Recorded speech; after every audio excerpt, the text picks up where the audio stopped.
Selamat datang kembali di Fakta Sejarah. Bismillah, assalamualaikum. Sekitar bulan Oktober tahun 2017, Mas Yudhistiar, atau kita panggil namanya Mas Tiar, ya biar nggak kepanjangan. Beliau memutuskan untuk cuti kerja selama seminggu demi meregangkan sejenak tubuhnya dari jadwal padatnya kerjaan. Kebetulan saat itu Tiar mendapat tawaran mendaki dari teman lainnya. Tiar rasa semuanya seperti pas aja gitu. Dia terimalah tawaran tersebut dan mulai mempersiapkan segalanya, uang, keperluan yang dibawa, dan yang paling penting adalah kondisi tubuhnya harus fit. Di cerita kali ini, kesan horornya sangat kuat sekali. Dan sebelum kita untuk melanjutkan ke bagian selengkapnya, kita harus berdoa dulu. A'udzu bikalimatillahi tammati min syarri ma khalaq. Bismillahirrahmanirrahim. Fil ardi wa fis sama wa huwas samiul alim. Allahumma shalli ala sayyidina Muhammad sallallahu alaihi wasallam. Ini dia selengkapnya.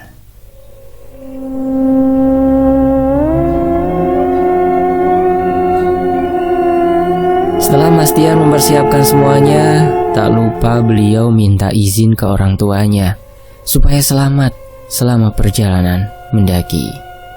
Sejauh itu, Tiar rasa semuanya sudah dalam situasi aman terkendali. Hingga tibalah di hari Tiar dan kedua temannya berangkat mendaki. Tiar sadar kalau mereka dalam posisi ganjil. Memang hampir di semua gunung ada peringatan seperti itu, dan Tiar agak sedikit abai waktu itu. Karena saking kuat keinginannya untuk mendaki, makanya Tiar abaikan. Pikir Tiar toh selama perjalanan pasti akan bertemu dengan pendaki yang ganjil, dan kalau digabung pasti pas genap dong. Ya, semoga saja begitu. Mereka mendaki Arjuno via Tretes. Dari Malang, Tiar naik sepeda motor menuju ke Tretes Pandaan. Tretes Patertes sih. Saya awam banget sih masalah pendakian. Mohon koreksi ya kalau salah. Karena mereka bertiga janjian ketemu langsung di depan base camp. Perjalanan sekitar lebih kurang 1,5 jam. Tibalah Tiar pas di depan base camp yang lokasinya tak jauh dari Hotel Tanjung. Di sana, Tiar juga sudah bertemu dengan dua temannya. Saat itu masih sekitar pukul 9.30 waktu Indonesia Barat, dan Tiar juga teman-temannya memutuskan untuk istirahat sejenak. Kemungkinan mereka bertiga baru mendaki setelah azan asar. Beristirahatlah mereka sejenak di base camp sambil ngobrol-ngobrol. Entah kenapa hari itu sepi, tak seperti biasanya. Mungkin karena sepi, Tiar lama-lama jenuh juga, dan meminta agar mereka secepatnya melakukan pendakian siang itu, supaya bisa nge-camp sebelum matahari terbenam. Dua temannya pun setuju. Setelah semua urusan selesai, berangkatlah mereka mendaki Gunung Arjuno. Dari base camp menuju ke pos pertama, so far alhamdulillah masih baik-baik saja. Perjalanan mereka tempuh sekitar 30 menit untuk tiba di Pet Bocor. Dari Pet Bocor, 3 orang sekawan ini memutuskan untuk istirahat sejenak sambil minum. Barulah setelah itu melanjutkan kembali perjalanan menuju ke pos 2. Medan perjalanan menuju ke Kokopan ini mulai sedikit menanjak, serta areanya bebatuan. Sambil setengah ngos-ngosan, mereka terus berjalan sekitar lebih kurang 3,5 jam perjalanan. Soalnya lama-kelamaan, medannya itu mulai terasa juga. Tak terasa, sudah sekitar jam 16.30 waktu Indonesia Barat. Sebenarnya Tiar meminta supaya mereka nge-camp aja di Kokopan, tapi Ardi dan Hendy minta supaya mereka nge-campnya di Sabana aja. Ya mungkin karena lokasinya luas, dan selain itu view-nya lebih bagus daripada di Kokopan. Berhubung kalau kita naik gunung itu perlu yang namanya solidaritas dan kekompakan, ya udah Tiar ngalah. Dia ikuti kemauan temannya, walau dia sendiri tahu kalau untuk tiba di Sabana itu setidaknya masih membutuhkan lebih kurang 6 jam perjalanan lagi. Sedangkan saat itu hari sudah sore. Berjalanlah mereka menuju ke pos 3, dan disinilah awal mula perjalanan horor yang dialami oleh 3 sekawan ini. Tiar sendiri tidak tahu apa kejadian horor yang dia alami ini ada kaitannya dengan keputusan mereka untuk mendaki dengan jumlah ganjil. Pasalnya, saat setengah perjalanan menuju pondokan, tahu-tahu awan kabut itu mulai datang. Untungnya bukan awan kabut yang tebal. Jadi perjalanan mereka masih bisa ditempuh dengan senter yang terpasang di kepala mereka masing-masing. Walau mereka tetap harus berhati-hati dalam melangkah karena jarak pandangnya masih minim sekali. Cuma mereka tetap lanjut berjalan dan tidak ingin stuck di posisi itu. Sambil harap-harap cemas, Ardi yang ada di posisi paling depan berinisiatif untuk melakukan perhitungan untuk memastikan kalau mereka tetap utuh bertiga. Mulailah 3 orang ini berhitung. 1. Ardi, 2. Hendy, 3. Tiar. Akan tetapi setelah Tiar teriak angka 3, tahu-tahu di belakang Tiar ada suara laki-laki yang teriak angka 4. Kaget Tiar di situ, tapi dia memberikan komando ke teman-temannya untuk tetap terus berjalan tanpa menoleh ke belakang. Apa berhenti sampai di angka 4? Tidak teman-teman, terus berlanjut. Ada suara perempuan yang berteriak angka 5. Lalu ada suara laki-laki yang teriak angka 6. Dan terakhir ada perempuan yang teriak angka 8. Anehnya angka 7 nggak disebut. Makin panik Tiar di situ. Samar-samar Tiar ngelihat Hendy dan Ardi mulai nampak gusar di depan. Dengan suara setengah teriak, Tiar bilang, "Woi Rek, jangan lupa berdoa dan berzikir." Entah direspon atau enggak sama kawan-kawannya. Yang penting Tiar sudah mengingatkan. Dia lihat jam tangannya, ternyata tak terasa sudah jam 18. Tiar ngomong-ngomong sendiri, "Waduh, pondokan kayaknya masih jauh ini." Tahu-tahu ada yang nyautin dari belakang, "Iya mas, masih jauh." Seketika keringat dingin mengucur deras dari tubuh Tiar waktu itu. Kakinya seperti sudah tidak kuat lagi dibuat berjalan, alias sudah lemas gegara mendengar suara laki-laki yang ada di belakangnya. Dalam hati Tiar berdoa supaya kabut ini segera menghilang dan mereka dapat kembali melihat jalanan dengan jelas. Dan benar dong, Allah Subhanahu wa Ta'ala kabulkan doa Tiar malam itu. Seketika kabut itu tiba-tiba sirna, hilang, dan untuk sejenak Tiar merasa lega. Tapi Tiar masih mendengar suara langkah kaki yang berjalan di belakangnya, terus mengikuti dirinya. Bingung Tiar di situ. Langkah kakinya itu bukan hanya ada satu, melainkan ada banyak sekali di belakang. Di tengah-tengah perjalanan itu, Hendy tak sengaja noleh ke belakang karena dia ingin nawarin Tiar rokok. Tapi mata Hendy tahu-tahu terbelalak saat melihat apa yang ada di belakang Tiar. Spontan Tiar langsung menutup mulut Hendy yang mau berteriak dan secepat mungkin membalikan badan Hendy sambil berbisik, "Terus jalan Hen, jangan noleh lagi ke belakang dan jangan berkomentar apa-apa. Semoga kita semua secepatnya tiba di pondokan. Insya Allah semuanya aman." Hendy hanya merespon dengan anggukan kepala. Tiar dapat merasakan dengan jelas getaran tubuh Hendy karena saking takutnya. Hingga tak terasa tibalah mereka di pos 3 sekitar jam 22. Baru mau berhenti melangkah, ada suara yang berbisik di telinga kanan Tiar, "Terima kasih mas, kita pamit dulu." Refleks Tiar langsung noleh ke belakang. Samar-samar Tiar melihat ada 4 pendaki yang berjalan ke arah lain.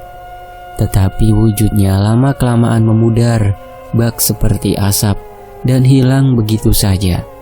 Langsung jatuh ke tanah.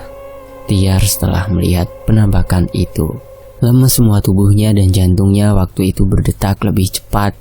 Sampai-sampai Tiar sedikit kesusahan mengatur nafas. Dan beruntung kedua sahabatnya bisa segera mungkin menolongnya. "Kita harus cepat sampai Sabana sebelum makin malam. Bahaya," kata Tiar. Pernyataan Tiar juga disetujui sama kedua temannya, apalagi Hendy. Saat itu Hendy masih belum cerita perihal apa yang dia lihat. Soalnya Pamali, kita bercerita sesuatu tentang apa yang terjadi di situ, tapi kitanya masih berada di tempat itu. Tiar pun juga tidak melihat dengan jelas rupa keempat pendaki misterius yang bersama mereka malam itu. Yang dia lihat hanyalah perawakan tubuh belakang mereka saja.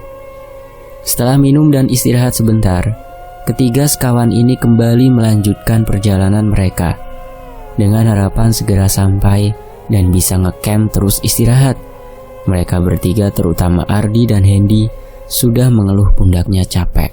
Sebelum tiba di sabana, tiga sekawan ini melewati sebuah lembah yang dikenal dengan Lembah Kidang.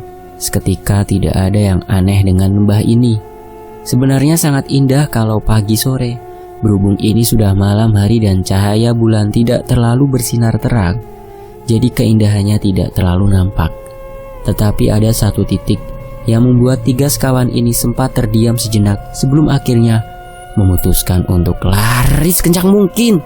Masalahnya, mereka melihat sebuah pocong dengan wujud yang sangat hancur. Awalnya sih nggak kelihatan jelas kalau itu pocong. Soalnya mereka bertiga itu awalnya justru melihat ada 4 ekor kijang dengan wujud yang aneh. Tanduk dari kijang itu berwarna emas dan menyala dalam kegelapan.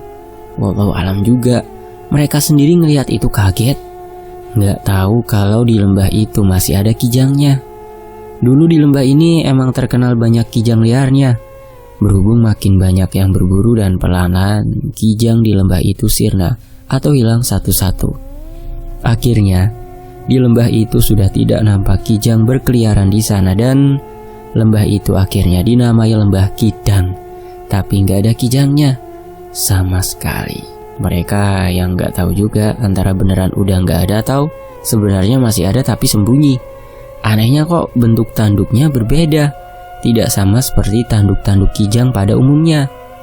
Mereka sempat kepikiran kalau itu merupakan kijang jelmaan. Cuman lagi-lagi keanehan terjadi kepada mereka. Udah tahu ada yang aneh dengan kijang itu dan bukannya pergi yang ada tubuh mereka malah dibuat seolah tidak berpikir untuk pergi dan justru sibuk mengamati kijang-kijang aneh tersebut. Tak lama kemudian, kijang-kijang itu berlarian ke segala arah sambil menimbulkan suara yang seolah kijang-kijang itu sedang ketakutan saat melihat sesuatu. Benar aja dong.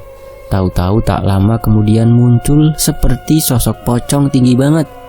Bahkan tingginya itu melebihi pohon-pohon yang ada di lembah itu. Pertama-tama, mereka bertiga tidak bisa melihat dengan jelas karena posisinya jauh dan sekitar situ gelap gulita. Semakin sosok itu melompat maju dan lama-kelamaan wujud dari sosok itu mulai kelihatan jelas. Wajahnya hancur seperti bekas kena luka bakar. Epiknya saat sosok itu keluar dari area pepohonan, tahu-tahu ada banyak sekali jumlah pocong-pocong kecil dengan wujud yang hampir mirip. Jumlahnya banyak sekali. Mereka bertiga yang melihat dari kejauhan tahu-tahu nge-freeze, membeku gitu, nggak bisa apa-apa. Entah antara saking takutnya atau ada sesuatu yang lain, Tiar dan teman-temannya juga tidak ada yang tahu sampai sekarang. Tahu-tahu tubuh mereka kaku aja gitu, nggak bisa digerakin sama sekali. Saat pocong-pocong itu mulai setengah mendekat, tiga sekawan ini langsung berpikir keras agar supaya bisa bergerak kembali. Beruntungnya mereka pun berhasil bergerak dan langsung berlari menyusuri jalan supaya secepat mungkin tiba di sabana. Pas jam 12 malam mereka pun tiba di sabana. Secepat mungkin mereka menggelar tenda dan langsung beristirahat. Sekitar hampir mendekati tengah malam, mereka pun selesai dan langsung masuk ke tenda untuk istirahat. Ada perasaan lega, takut dan panik. Takut sewayah-wayah sosok pocong-pocong tadi tahu di mana posisi mereka ngecamp. Langsung mereka pun tidur dan melupakan kejadian-kejadian aneh malam itu. Sekitar jam 3 subuh, Hendy ini keluar tenda karena dia kebelet buang air kecil. Dia bangunin dua temennya ini, malah susah sama sekali bangun. Ya udah deh, Hendy buang air kecil sendirian. Sambil membawa senter tangan, Hendy berjalan menembus dinginnya angin malam itu. Suasana sekitar nampak hening dan sepi. Tidak ada pendaki lain di situ selain hanya mereka bertiga. Sebenarnya Hendy sendiri takut. Dia tetap memberanikan diri daripada terkencing di celana. Sambil mengamati yang ada di sekitarnya, Hendy ini mendengar ada suara aneh yang bergerak dari salah satu pohon. Pohon itu terletak di paling ujung. Entah kenapa perasaan Hendy tergugah untuk berjalan ke arah pohon itu, seolah dia penasaran. Ada apa sih di sana? Hendy masih terus berjalan menghampiri sumber suara tersebut, sedangkan suara gresek-gresek itu masih terdengar. Semakin dia mendekat, suara itu kian makin jelas terdengar. Panik sebenarnya Hendy, akan tetapi langkah kakinya seolah tidak bisa disuruh diam. Kini posisi Hendy kian makin dekat dengan pohon itu.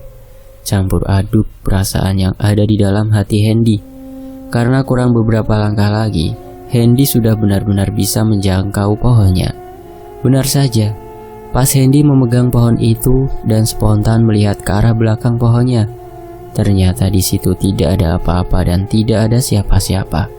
Tetapi Hendy melihat ada bekas dedaunan yang seperti disapu ke segala arah oleh seseorang. Pasalnya hanya daun-daun yang ada di belakang pohon itu doang nampak berantakan, lainnya ya biasa aja. Nggak tahu gimana Hendy pada saat itu sudah benar-benar tidak bisa menahan lagi rasa kebeletnya. Kencinglah Hendy di balik pohon itu.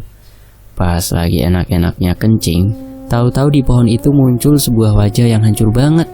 Bola mata sebelah kanannya seolah hampir lepas. Wajah itu tidak memiliki hidung dan penampakannya persis seperti korban yang hangus terbakar. Serem banget. Hendy yang tidak bisa menahan teriakannya. Akhirnya teriaklah dia, terus berlari sambil ketakutan. Membuatnya harus berlarian di tengah sabana dalam kondisi gelap. Sepanjang dia berlari, Hendy tak ada hentinya teriak dan menangis. Tiba-tiba Hendy yang berlari sambil melihat belakang dan tidak fokus dengan apa yang ada di depannya. Tahu-tahu seperti menabrak seseorang. Saking kerasnya tabrakan Hendy dengan pemilik tubuh ini, membuat Hendy terjatuh di tanah. Suara Hendy tak lagi teriak minta tolong, melainkan terfokus dengan tubuh yang dia tabrak. Hendy mengamati dari bawah dan dia melihat ada sepasang kaki yang memakai sepatu gunung. Perlahan-lahan Hendy melihat kalau sosok itu juga memakai celana kain selutut penuh saku, serta memakai flanel kotak-kotak biru hitam yang didabel dengan jaket angin berwarna abu-abu tua, dan ada label Konsina di sebelah kiri bagian dada. Akan tetapi, ketika mata Hendy semakin melihat ke atas hingga berhasil melihat wajahnya, Hendy terkejut bukan main. Masalahnya, sosok yang dia lihat subuh itu adalah sesosok pria yang dia lihat selama perjalanan berdiri di belakang Tiar tadi. Yang membuat Hendy terkejut itu justru wujud dari si sosok ini, hingga berhasil membuat Hendy pingsan di tengah-tengah sabana subuh. Tiar dan Ardi yang kebangun gara-gara mendengar suara teriakan Hendy, tapi tahu-tahu suara Hendy tidak terdengar lagi, mulai panik. Mereka berdua langsung keluar tenda dan mulai menyusuri sabana sembari teriak memanggil nama Hendy. Sayangnya tidak ada sahutan sama sekali.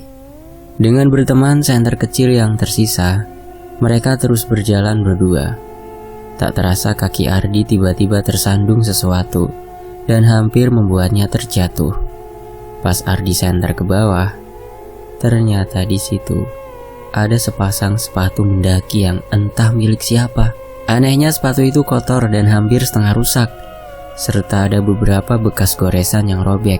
Selain itu juga ada beberapa bercak darah mengering di bagian belakang kakinya. Waktu Ardi menyorotkan senternya ke bagian bawah sekitar sepatu tersebut, barulah di situ Ardi menemukan tubuh Hendy yang pingsan seorang diri. Buru-buru mereka angkat tubuh Hendy dan mereka bawa kembali menuju tenda, membuat Ardi lupa dengan sebuah sepatu aneh temuannya tadi, yang tentunya entah milik siapa. Bukan milik salah satu dari mereka bertiga juga. Ardi sendiri saat kita konfirmasi juga tidak memastikan apa sepatu itu masih di situ atau ada yang ambil. Karena saat itu Ardi tidak membawanya dan hanya dibiarkan pada tempatnya setelah dia amati sejenak. Kembali ke cerita, Hendy yang perlahan-lahan mulai sadar, tiba-tiba menjadi ketakutan dan bersikeras untuk minta turun. Ardi dan Tiar coba bertanya alasannya Hendy minta turun itu kenapa. Tapi Hendy tidak menjawab sama sekali dan hanya sibuk memaksa kedua temannya itu untuk turun saja. Dirasa Hendy mulai terlihat aneh, Tiar dan Ardi pun coba memaklumi hal tersebut. Kedua orang ini langsung mengajak Hendy untuk beristirahat kembali. Setidaknya menunggu sampai matahari terbit. Nanti keputusan kedua akan ditentukan kembali. Mau turun atau tetap melakukan pendakian sampai ke puncak. Ya udahlah, mereka pun akhirnya tidur kembali. Baru juga merem, tahu-tahu mereka mendengar gelak tawa dan suara orang mengobrol dari luar tenda. Harap-harap cemas sebenarnya mereka saat itu. Tapi Tiar memberanikan diri keluar tenda untuk melihat. Ada apa di luar situ? Waktu Tiar keluar tenda ternyata dia melihat ada beberapa pendaki yang sepertinya baru datang. Pendaki-pendaki ini melihat ke arah Tiar dengan pandangan yang aneh. Soalnya Tiar tahu-tahu keluar tenda sambil ngos-ngosan di saat mereka semua sedang duduk beristirahat di sekitar tenda mereka. Salah satu pendaki yang baru datang ini bertanya, "Ada apa, Mas?" Tiar yang merasa kalau itu beneran manusia, akhirnya bernafas dengan lega dan menangis, dibarengi dengan keluarnya kedua teman Tiar dari dalam tenda. Makin heran dong pendaki-pendaki ini melihat mereka bertiga, dan sepertinya orang-orang ini paham dengan apa yang terjadi kepada mereka bertiga. "Sudah Mas, jangan nangis. Besok-besok kalau mendaki jangan ganjil lagi ya. Sudah, kesini aja. Ayo ngopi bareng," ucap salah satu pendaki laki-laki lainnya. Akhirnya Ardi, Tiar, dan Hendy join ngopi bareng dengan 4 pendaki ini. Hendy di situ melihat kok sepertinya nggak asing sama wajah pendaki-pendaki ini, terutama seorang laki-laki yang nawarin mereka ngopi bareng. Jadi pendakinya itu 2 cowok dan 2 cewek. Mungkin sepintas Hendy pernah lihat di mana gitu saat mendaki ke gunung lain, makanya wajah mereka kok familiar sekali. Ya udah tuh, mereka ngopi-ngopi sambil ngobrol seru banget, membuat 3 sekawan ini lupa sama ketakutan yang mereka alami. Saking asyiknya, mereka bertiga ini nggak fokus sama keanehan dari 4 pendaki yang baru datang ini. Masalahnya mereka tidak menggelar tenda satupun untuk istirahat. Bahkan 4 pendaki ini hanya membawa tas kecil doang, seolah tidak ada persiapan untuk ngecamp. Cuma 3 sekawan ini awalnya belum sadar karena saking asiknya obrolan mereka. Gak lama kemudian, 3 sekawan ini mendadak jadi ngantuk banget. Padahal udah minum kopi segelas sampai habis, dan saat itu juga sudah jam 4 subuh. Yang lebih aneh lagi, mereka itu langsung ketiduran di tempat. Semacam kayak kena obat bius gitu. Langsung tidur dan terlelap gitu aja. Bangun pun hari sudah siang. Sekitar jam 3 sore, ada 8 orang pendaki yang baru tiba di Lembah Kidang, dan melihat mereka bertiga tidur tergeletak di tengah-tengah Lembah Kidang. Malah sempat dikira mabuk, dan bahkan ada yang mengira mereka sudah meninggal dunia. Enggak taunya cuma ketiduran biasa. Saat dibangunkan sama salah satu pendaki, 3 sekawan ini malah lebih bingung lagi. Seingat mereka semalam sedang ngopi sama 4 pendaki itu di dekat tenda mereka, tapi kok ini posisi mereka malah bergeser jauh dari tenda. Tenda mereka sama Lembah Kidang ini jaraknya lumayan loh. Yang membuat lebih epik lagi adalah ketika mereka kembali ke tenda, tidak mendapati ada tenda siapapun di sana selain tenda milik mereka. Merasa ada yang aneh dengan 3 sekawan ini, akhirnya ke-8 pendaki yang baru sampai meminta mereka untuk bersih-bersih dan mengajak mereka untuk makan bersama.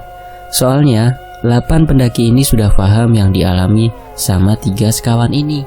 Salah satu dari mereka yang bernama Mas Doni berpesan, "Besok-besok kalau naik gunung lagi dan ketemu sama pendaki lain, jangan lupa lihat bibirnya. Ada lekuannya kayak kita apa enggak? Kalau enggak berarti tandanya itu tiang alus," ucapnya sembari menggelar tenda di samping tenda mereka. Barulah di situ Hendy menyadari bahwa keanehan yang dia lihat semalam itu benar. Soalnya 4 pendaki semalam adalah pendaki-pendaki yang dia lihat saat perjalanan menuju ke pondokan yang berdiri tepat di belakang Tiar. Hanya saja dengan wujud yang berbeda. Kalau semalam berwujud manusia, tapi yang pertama kali Hendy lihat itu wujudnya serem banget. Wajahnya pucat, matanya hitam, kulitnya putih keabu-abuan, mulut dan giginya hitam, serta banyak sekali urat-urat yang keluar dari wajah sosok-sosok mereka. Dan yang paling serem adalah ada semacam tulisan aksara Jawa yang entah bacaannya apa tertulis di jidat mereka.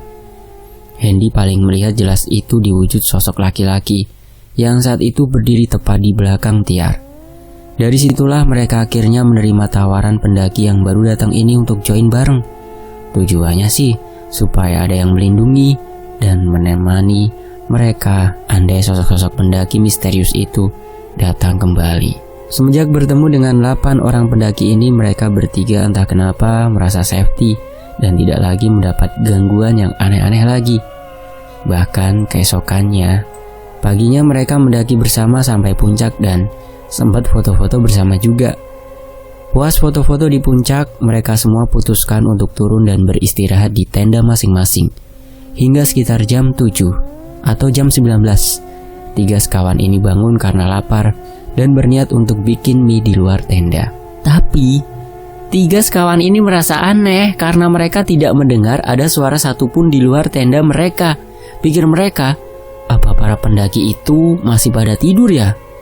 Ya udah deh, keluarlah mereka sambil membawa sejumlah peralatan untuk membuat mie instan. Masalahnya tenda-tenda milik 8 orang pendaki ini tahu-tahu gone, hilang, tidak berbekas sama sekali. Hilang gitu aja tanpa jejak. Awalnya mereka berpikir ada 8 pendaki tadi turun duluan ya, tapi kok nggak barengin mereka, padahal udah janjian sejak kemarin sore. Pikiran mereka udah kemana-mana dan berasa juga ingin cepat-cepat pulang aja jadinya. Mereka coba tenang dan mulai membuat mie instan. Seketika Ardi teringat ucapan Mas Doni yang mengatakan kalau mereka disuruh melihat lekukan di bibirnya. Kalau nggak ada lekukan, itu tandanya tiang alus. Sedangkan mereka bertiga baru sadar kalau Mas Doni dan teman-temannya sendiri tidak punya lekukan di bibir mereka. Entah kenapa mereka baru tersadar saat itu. Mungkin bisa jadi waktu itu suasananya terlalu asik dan membuat 3 sekawan ini tidak menyadari hal tersebut. Terus Tiar mengambil ponselnya dan melihat foto-foto yang mereka jepret saat berada di puncak tadi pagi. Lemes mereka saat melihat foto itu. Ternyata selama di puncak mereka itu hanya bertiga. Foto yang harusnya ada pendaki-pendaki itu, tahu-tahu mereka sama sekali tidak tertangkap di gambar. Yang lebih mengejutkan lagi adalah sebuah foto mereka bertiga saat di puncak dan difoto sama Mas Doni. Andai kalau Mas Doni dan teman-temannya adalah tiang alus, lalu yang jepret foto mereka itu siapa? Gara-gara memikirkan hal itu, 3 sekawan ini langsung masuk lagi ke dalam tenda saat mie instan mereka sudah siap. Rasanya tangan mereka tremor sampai gak kuat mengangkat sendok yang mereka pegang karena saking takutnya. Hendy dan Ardi tiba-tiba meneteskan air mata. Tiar bingung dan mencoba menenangkan dengan cara mengajak 2 temannya ini untuk berdoa bersama supaya mereka selalu diberi keselamatan dan bisa segera turun. Soalnya konsumsi mereka juga sudah habis, karena sebenarnya hari itu adalah jadwal mereka untuk turun ke bawah. Tapi karena kejadian tidak terduga, mereka bertiga harus bermalam lagi di situ. Sampai keesokan paginya mereka putuskan untuk turun.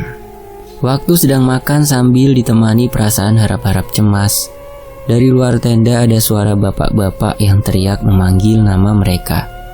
Lalu ada seperti cahaya senter yang disorotkan ke arah tenda mereka. Salah satu bapak-bapak itu tanya, "Mas, kalian bertiga aman di dalam tenda?" "Ini kita mas, pihak keamanan." Mendengar itu, Tiar, Hendy dan Ardi langsung keluar tenda menghampiri bapak-bapak ini sambil menangis. Malu sih sebenarnya, udah tua kok nangis. Lah tapi apalah daya, kejadian-kejadian yang mereka alami selama ini terlalu takut untuk mereka hadapi bertiga. Akhirnya setelah selesai makan, mereka bertiga langsung dibantu berkemas dan diajak turun malam itu juga. Karena harusnya malam itu mereka sudah dijadwalkan tiba di base camp, tapi kok nggak kunjung datang. Makanya bapak-bapak ini pergi naik ke atas untuk mencari 3 sekawan ini. Soalnya feeling bapak-bapak ini nggak enak. Takutnya mereka dibuat nyaman stay di gunung dengan sosok-sosok misterius, sehingga terjadilah kejadian-kejadian orang hilang dan lain-lain. Karena biasanya kerap terjadi seperti itu. Bahkan 3 sekawan ini saat turun gunung aslinya juga masih paranoid sama bapak-bapak ini. Takutnya bapak-bapak ini sama seperti pendaki-pendaki yang selama ini mereka jumpai selama di gunung. Terus salah seorang bapak-bapak ini ngomong gini ke 3 sekawan yang sedang khawatir. "Tenang mas, kita manusia kok, bukan tiang halus." Di situ seketika sekujur tubuh 3 sekawan ini merinding sejadi-jadinya. Mereka tidak merespon apa-apa dan hanya berzikir dalam hati. Sampai kurang lebih 7-8 jam perjalanan turun, tibalah mereka di base camp. Saat itu masih dini hari dan mereka diminta untuk istirahat saja dulu di base camp sambil disuguhi teh anget. Barulah di situ 3 sekawan ini tanya soal pendaki-pendaki yang naik di tenggang waktu mereka masih di atas gunung. Ternyata bapak-bapak ini bilang, kalau benar tidak ada pendaki-pendaki yang naik sampai ke Lembah Kidang. Rata-rata mereka dari pos 3 Kokopan langsung turun lantaran kabut tebal tiba-tiba datang. Akhirnya para pendaki lainnya memutuskan ngecamp sementara di pet bocor. Bahkan ada yang sudah balik dan ada yang masih bertahan sembari menunggu kabut hilang. Rencananya besok pagi mereka baru lanjut. Makanya kami sampai heran, bagaimana kalian bisa lanjut sampai ke atas dengan situasi kabut setebal itu? Siapa yang nuntun kalian? 3 sekawan ini seketika shock dan tidak menjawab apa-apa pertanyaan dari bapak-bapak ini. Mereka pun lalu diajak ke rumah salah satu porter dan disuruh istirahat saja di sana. Setidaknya itu sedikit bisa menghibur hati mereka yang sedang menghadapi segala keanehan selama mendaki kemarin. Sebenarnya hal itu bukan kali pertama bagi Tiar. Soalnya Tiar pernah solo hiking dan itu jauh lebih wow daripada waktu itu. Akan tetapi, pengalaman ini merupakan kali pertama kedua teman Tiar yang baru pertama mendaki Gunung Arjuno. Soalnya Ardi dan Hendy sama sekali belum pernah mendaki di Arjuno. Sekali mendaki justru langsung mendapat pengalaman tidak terlupakan seperti waktu itu. Keesokan paginya, setelah sarapan, 3 sekawan ini akhirnya pamit pulang ke rumah masing-masing. Dan alhamdulillah selama perjalanan pulang. Itulah pengalaman Tiar, Hendy, dan Ardi saat mendaki di Gunung Arjuno. Nantikan pengalaman horor Tiar lainnya seputar pendakian. Totalnya masih ada 6 cerita pendakian dari Tiar yang belum sempat tim emak atau @desiprayogo1 di posting. Untuk Ardi dan Tiar, terima kasih banyak ya untuk cerita pertamanya ini.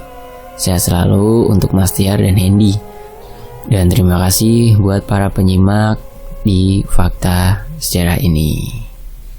Semoga ada hikmah yang dipetik ya dari kisah ini. Fakta Sejarah pamit, terima kasih tim emak, terima kasih teman-teman yang sudah menyimak kisah-kisah misteri di